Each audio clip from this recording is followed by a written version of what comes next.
Call your sponsor. Call your sponsor. Call your sponsor.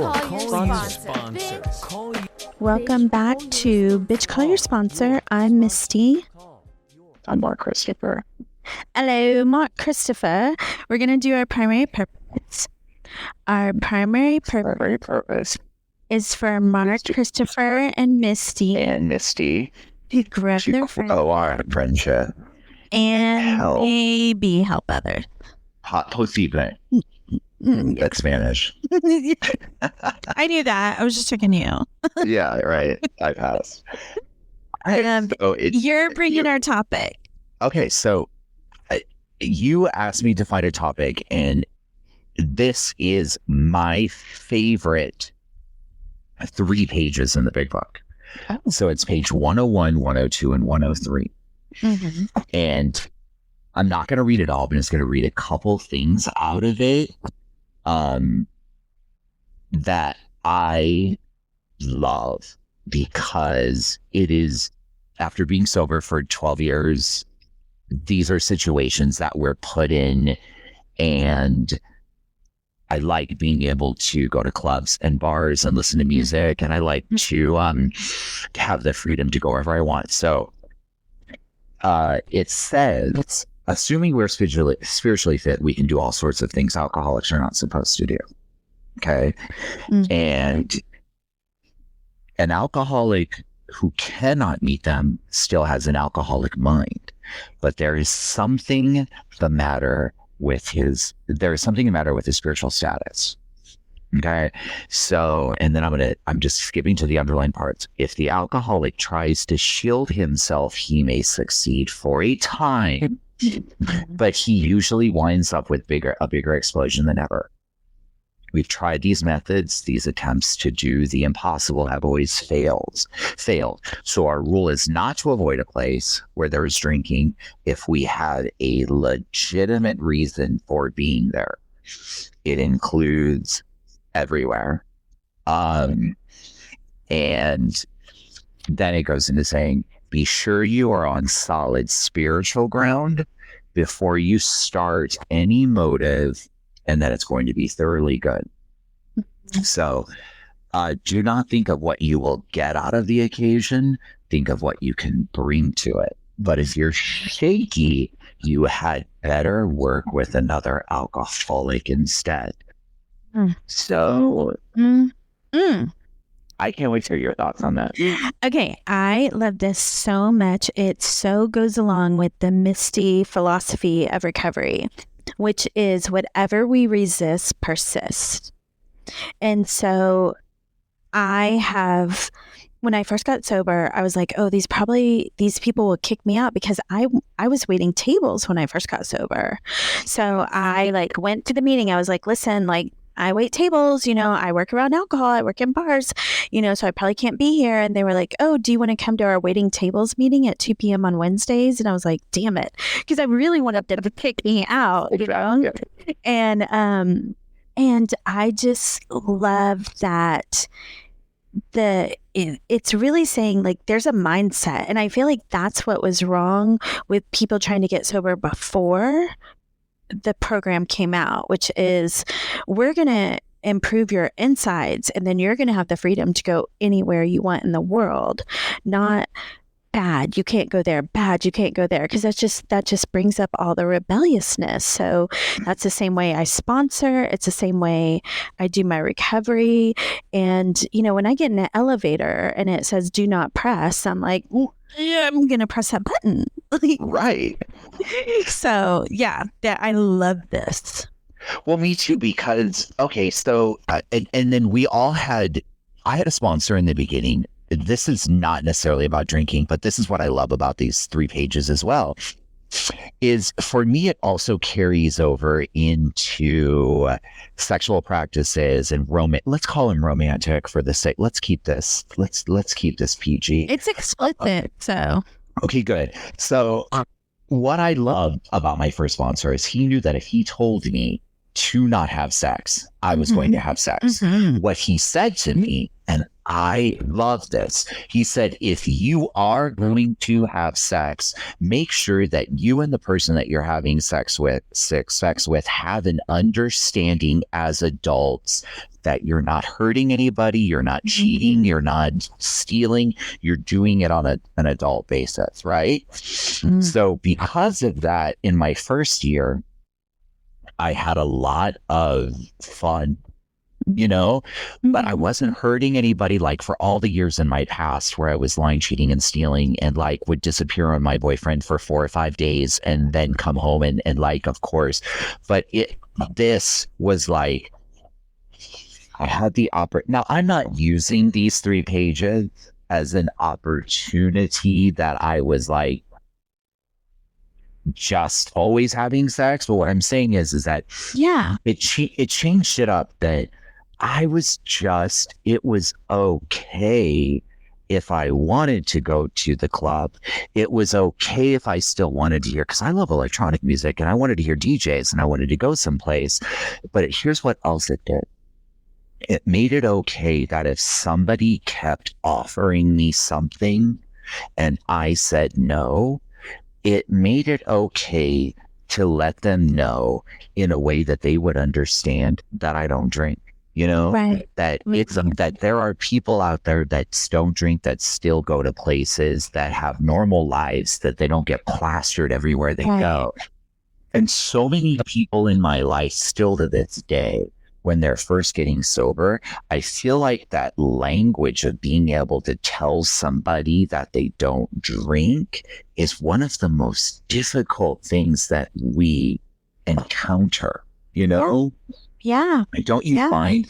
Well, especially with all the apps out there, and I'm going back to the sex part of being, the alternative, the LGBT lifestyle, is a lot of us, that's how we communicate, and a lot of people can't. They feel like they can't do it being sober, because there's a lot of situations I still run into where people offer me stuff, Right. And I'm able to say without blinking an eye, oh no, I don't do that. But you can if you want to, Right. So I feel like it opens the door of finding the way that is most comfortable for us to be able to communicate to somebody that we don't do something, because it's so socially acceptable, and sometimes we're not socially we're not the norm, Right. Only a small percent of the population, right? So it's like, I love this.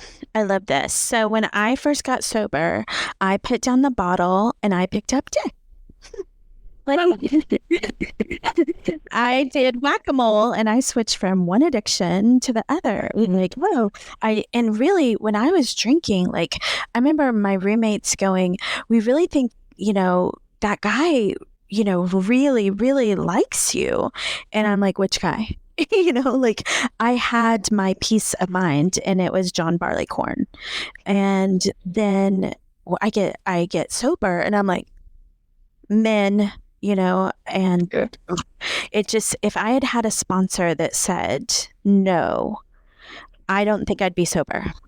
I needed to switch addictions. I needed to go through that process. I needed to have a bottom with it, and to find myself with another shop. Oh, I can go shopping, and I needed to do all of them to go through it. And if anybody had said no, I know my rebelliousness, and I would have been out there. And so I'm really, really big on that with people I sponsor when they walk in. I'm like, and this is so funny, I'll tell people that I work with, I'll go, I don't care who you sleep with as long as you stay sober. You just have to promise me you'll stay sober. And it's so funny because they're like, oh, okay.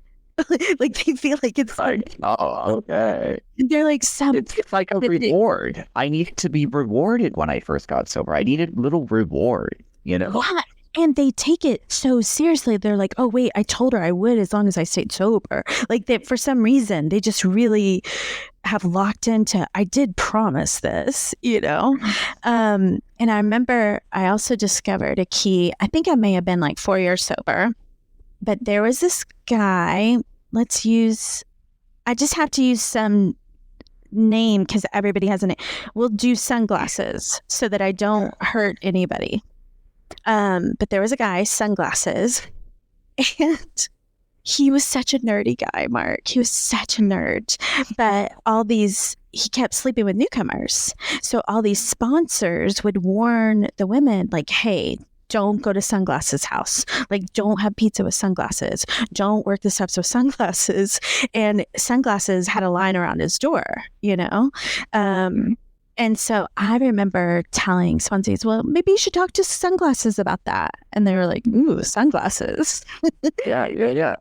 It demystified him. And one more, which is a girl that told me she was going to sleep with this guy from our Sunday meeting. And I know that he was married, right? And she tells me this as we're driving back and I go, well, maybe you should. And she was like, what? And she was like, you're not supposed to say that. I was like, if that's what you feel you need to do, maybe you'll get a spiritual experience out of it. What do I know? And she was like, I can't do that. And I was like, okay, so don't do that. You know, you're a sponsor after my own heart. Like, I love that because it's like, listen, I'm going to stay sober, you know? So if you want to go sleep with sunglasses, go sleep with sunglasses, you know? So then you fast forward to like where I'm at now, right? So it's like, do I do the same things? Yes. You know, do I shop differently than I used to? Like, yeah, I shop once or twice a year now. Like I used to also go shopping like I shopped for fun. Now it's like I shop and I'm using this as just as an example of like from the beginning of filling with things and places that you can go. It's like, oh, I don't need anything here, you know? So my wants and desires are differently. And I remember, and, you know, this is the Soul Cycle group. We all used to hang out together, you know, afterwards. Like it was this thing. And so on Sundays, we'd go to Sunday Fun Day and they always wanted me to go. And I would go when there was somebody's birthday or something and whatever. And I would roll in and like, there was this guy who liked me. I liked him. And it's like, you know, he wanted to stay and drink. I didn't want to stay. I straight up just did my thing with him. And then, you know, realized I didn't need to be there anymore, you know? So like, I'll say goodbye to you. I would say goodbye to them, but nobody sees you say goodbye after they've been at the bar for a while anyway. So it's like, I would say goodbye, but it's like, I wouldn't feel any obligation to be like, well, I want to make sure that everybody knows that I'm saying goodbye. I would leave, you know? Irish exit. Yeah, well, it's like the best exit ever because it just, you know, it doesn't matter. And it's like, as I'm even telling this story, it's like, I mean, I got what I want. I just mean that we get to go wherever we want to go. Mm-hmm. And we get to do the same things that we want to do. But it's like, I don't want to be at a bar for longer than 45 minutes to an hour. You know, I don't want to be hanging out with those people after they get to that certain point where they're like, you know, an hour in anyway, people are wasted. So it's like, it's time to go, you know? So do I keep liquor at home? No. You know, do I keep like, you know, there's a part on these 3 pages where it talks about keeping liquor at home. I think we're beyond the point where it's like we need to keep liquor at home to like sober people off, you know, like newcomers, you know, it's like. Right. And I don't mind, like you know, my son is of legal drinking age. And if he, you know, comes and stays with me for a weekend and has beer in the fridge, it doesn't hold any temptation over me because, and I feel like it's kind of like what you were hinting at when you first started doing this and what it says in there. Like if alcohol has way too much power over you after a certain amount of time, it's like you're missing the point because this is a spiritual solution. And if I'm doing the work and getting the spiritual stuff, this outside thing that I was using to make me feel whole doesn't hold the weight it used to, whether it's shopping, whether it's sex, whether it's anything, is that I'm I'm working on this soul solution so the outside stuff just doesn't have the gravitas that it used to get me tempted. And you realize people actually want to hang out with you. Yeah. You know? What a con. Like I realized, wow, people actually wanted me to be there. You know, they actually want, no wonder why they want me to come to Sunday Fun Day, because they're like, oh, this dude's fun, you know? Yeah. And so it's like you get like it once you get the solidity of the spirituality and your base of it, you're like, you can then get to the real point of getting to know people and also how you want to get to know people. You know, like a lot of guys, and I know I love talking about the apps because I feel like it's such a part of our life. You know, I mean, I don't know if it's part of your lives, but I mean, I know you straight. It was. Okay. Well, you dabble. I know you dabble. No doubt. Not anymore. Well, you're I not. cannot handle the There's nothing like face to face. But you know, the apps, it's like you just must be on a solid spiritual foundation. You know, you just must, because at any point you could be, you know, we as addicts, I'm an alcoholic, you know, I would do drugs to drink more, but like you need to be on a solid foundation in order to be on these apps. If not, you just shouldn't be, you know, and because people will throw things at you that you just need to be ready for, you know?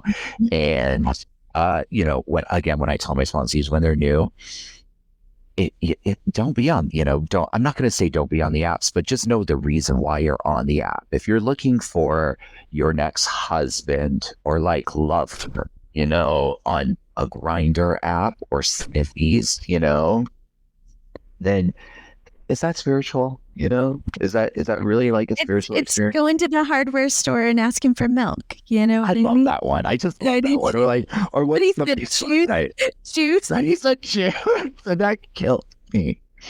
The hardware store for juice, and you can tell he's been around for a while. How like you can tell that guy's really ready. So, it's such a, you know, but it's 100 pages in, right? Right. So in the first 164 pages, it's 100 pages in the book. So once you get here, you already have an idea. You have a foundation, you know, under you. Yeah. And I too, yeah, I liked going out. And I remember they were like, don't associate when I walked in the rooms. Don't go to your old playpens, playmates, that whole thing. And I was like, screw y'all. And I went straight to the bar that I used to go to all the time where I was a regular. And I sat at the bar in the dark at 4 p.m. on a Wednesday. And I pulled out my cigarette. And I was there for about 20 minutes and felt like I'd been there for 5 hours. I was so bored to tears. I was so like, the conversation was so asinine. Like, I was just like, how did I spend 8 hours on this bar stool before? Like, this is the most boring thing in the world. But I had to find that out for myself. I had to go out there and see what works for me and what doesn't work for me, and not have anybody tell me no. You know, the minute you say no to me, this girl, I do not try and follow rules. I'm not so much people pleaser as I am like, you just given me the key to blow everything up. Mm-hmm. That's such an interesting point too, because I do get bored at bars. There's nothing going on there, you know? Mm-hmm. And if there's nobody that you're interested in, why the hell am I here? You know, right. And to everybody listening, let me just clarify. I can't remember the last time. Call your sponsor. Call your sponsor. Bitch, call your sponsor. Call your sponsor. Monday, send us an email with comments, questions, or concerns, bcysponsor@gmail.com. Don't forget to rate 5 stars.